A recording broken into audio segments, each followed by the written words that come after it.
BYJU'S insolvency resolution professional Pankaj Srivastava removed Glas Trust, the representative of their US lenders, from the $1.35 billion insolvency process, effectively leaving them without a say in how their debt will be handled. Srivastava claimed that Glas Trust didn't meet the required 51% representation of the US lenders who extended a $1.2 billion loan to BYJU'S back in 2021. Now, Glas Trust, of course, quickly came back and said that this move was unlawful, accusing Srivastava of acting fraudulently. And they also further claimed that Srivastava cut off all communication with them and rescheduled a Committee of Creditors meeting 9 hours earlier without notifying Glas Trust or their advisors. And this also happened to be the same meeting where Glas Trust was removed from the COC. But the fight didn't end there, because Glas Trust took their case to the National Company Law Tribunal, the NCLT, demanding Srivastava's removal from the entire insolvency case. And on September 4th, they requested the NCLT to prevent any further COC meetings, but the tribunal delayed its ruling to September 11th, and they also clarified that they couldn't stop the COC meetings from happening, as the Supreme Court had previously allowed the formation of the COC. And at the heart of this entire dispute, Glas Trust is arguing that financial creditors like themselves should take priority over operational creditors, including a settlement with the BCCI, adding yet another layer of complexity to this very complicated BYJU'S insolvency process. All right, next up, let's talk about Mem, a tool that's become pretty much essential to my workflow lately, whether I'm planning my next video, outlining a script, or just capturing spontaneous ideas on the go. I just pull up Mem. It's essentially a highly intuitive notes app, but what really sets it apart is its AI-powered chat and smart search features. I can talk to Mem like I would with ChatGPT, but it actually knows me because of all the notes that I have saved. Mem helps me to pull up things that I'm looking for right then and there when I need them. Whether it's a note that I made last week or an idea that I scribbled down months ago, everything is right there, automatically organized and accessible. And when I say accessible, by the way, I mean accessible across all of my devices.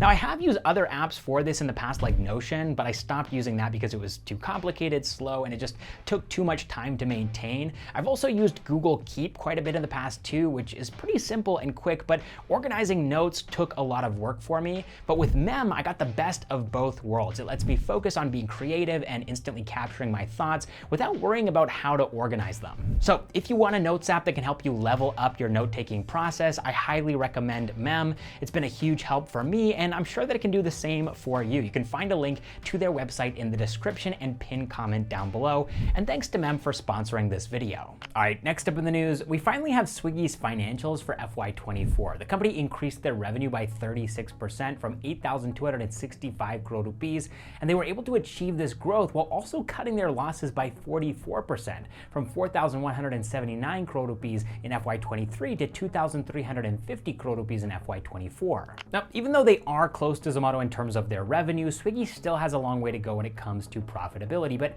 how do they manage to reduce their losses? Well, one of the biggest drivers for them was their food delivery business. Back in May of 2023, Swiggy claimed that their food delivery business had turned profitable after factoring in all corporate costs, but excluding any costs related to ESOPs, and this is called adjusted EBITDA.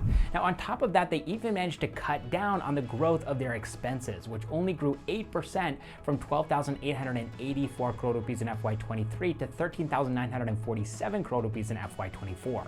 And a big part of this goes to cutting down their third biggest expense, advertisements and promotions, by 26%. But despite all of this, Swiggy is still behind Zomato in both food delivery and fast-growing quick commerce categories. While Swiggy has a market share of 43% of the food delivery segment, Zomato is the market leader with 57% market share. And even in the quick commerce segment, Swiggy Instamart has a market share of 32%, while Zomato-owned Blinkit is the market leader with 40% market share. All right, next up in the news, Nykaa is suing their former chief business officer, Gopal Asthana, after he joined Tata Click as their new CEO. Nykaa is accusing Gopal of breaching their contract, violating confidentiality agreements, and poaching Nykaa's employees. Okay, so here's the story. Gopal served as Nykaa's chief business officer for 4 years and held a key position on their board. And this obviously made him privy to a lot of confidential business data, but after leaving Nykaa, he joined Tata Click in June of 2023, a direct competitor of Nykaa's in the fashion and beauty space. And what's interesting is that Nykaa has a non-compete agreement with Gopal, which should have stopped him from joining a rival company, but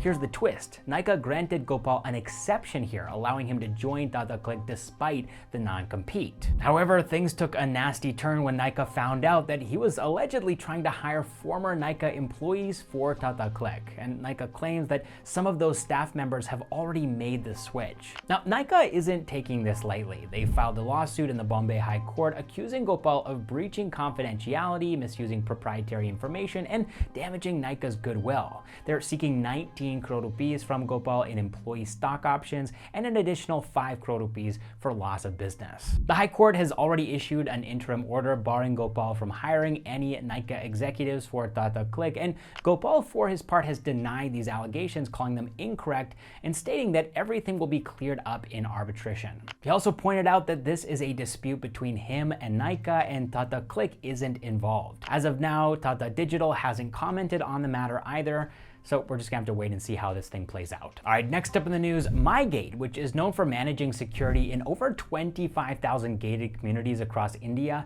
is stepping into the consumer electronics game with their new smart locks. With access to 4 million households, they've now leveraged that reach to offer home security solutions. The smart home market in India is estimated to be worth $6.5 billion, and Mygate is eyeing a slice of that growing pie. Smart locks are just the beginning though. They're planning on building a full ecosystem of smart home devices, and they're not stopping there either. Earlier this year, Mygate secured an IRDAI aggregator license and partnered with ACO to offer insurance products to their customers. Mygate pulled in 100 crore rupees in revenue in FY23, and now they're looking at diversification for growth. All right, next up in the news, an interesting pivot here. Stoa has shifted gears from teaching business to automating it.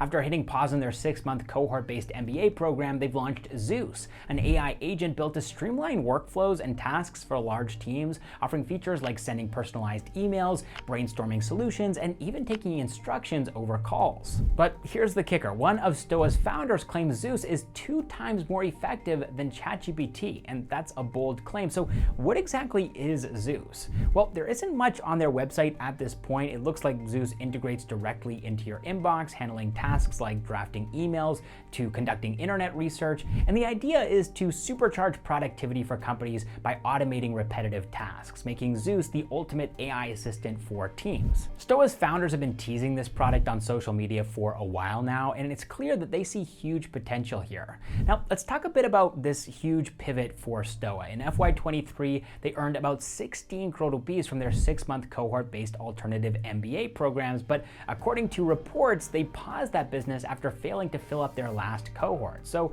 where does this leave their MBA program? Will it coexist with Zeus, or has Stoa shifted its focus entirely? Well, that's still up in the air, and we're just gonna have to wait and see, again, how this plays out with Zeus. All right, next up in the news, Nikhil Kamat's WTFund has unveiled the first 9 startups and their 15 entrepreneurs who have received 20 lakh rupees in non-equity grants designed to support startups built by Indian founders under the age of 25. These grants allow founders to keep full ownership of their companies, no strings attached, and WTF-funded startups are working on some pretty bold ideas, so I just wanted to highlight a couple of them here. First of all, we have Bengaluru-based BioCompute, a startup that wants to use bacterial DNA to build data storage chips that could make data storage 1,000 times more efficient. And they're still in the very early stages of their experiments, but that's definitely an idea that would make most people go, WTF. Next up, we have another Bengaluru-based startup, Pomowell, and they're working on developing a plant-based, non-steroidal menstrual pain relief formulation. And then we have a Chandigarh-based company called R&T Health Insights, a startup that's developing AI-based diagnostic software to assist in real-time detection of gastrointestinal cancer. And if you want to learn more about any of these startups, you can find the entire list on their website. All right, now let's move into the funding news segment for today's video. This week, Indian startups raised a total of $232 million, which is quite a bit less than last week and dropping below the trend line. But before I talk about this week's funding, I want to quickly go through a couple of big funding news items that we missed last week because they came in after we had already finished filming. And the first one I want to talk about is quick delivery unicorn Zepto. They raised $340 million in their Series G round at a $5 billion valuation. This means that Zepto has raised $1 billion in the last 3 months. And then the other company that I want to talk about here is Blue Tokai. They raised $35 million in their Series C round. And again, this happened last week. But now let's talk about some of the companies that have raised funds this week. And the first one I want to talk about is bike taxi startup Rapido. Now, you might remember that we did cover Rapido's $120 million funding funding round in news video 220, where we talked about them becoming a unicorn. Now, this week, a lot of media reports are saying that they've raised $200 million and turned unicorn again. And I just want to clear this up. They've actually raised $80 million, closing their Series E round for good with $200 million total. Also, let me just remind you guys that once again, Rapido is now the second biggest ride-hailing platform in India, overtaking Ola. After that, I want to talk about two startups. The first one in Bengaluru is Boson Whitewater, and then also there's True Native in Mumbai. Both of these companies have raised $1.2 million. They've raised these funds from Zerodha's own Rainmatter. Some of you might remember Boson Whitewater from the short that Pankaj made a while back. Boson Whitewater is an incredible startup that's converting human waste into drinkable water, while True Native is a health and wellness company that's selling 100% organic and plant-based nutritional products without adding any preservatives. After that, we have Bengaluru-based semiconductor startup Big Endian Semiconductors. They're a fabulous semiconductor startup that wants to build high-end integrated circuits and microprocessors for consumer electronics and the automotive industry right here in India. And to achieve this goal, they've raised $3 million in their seed round. Next, we have a Bengaluru-based startup called Slick that wants to take quick commerce to the next level by delivering your clothes to your doorstep in just 60 minutes. And they've raised $300,000 in their pre-seed round.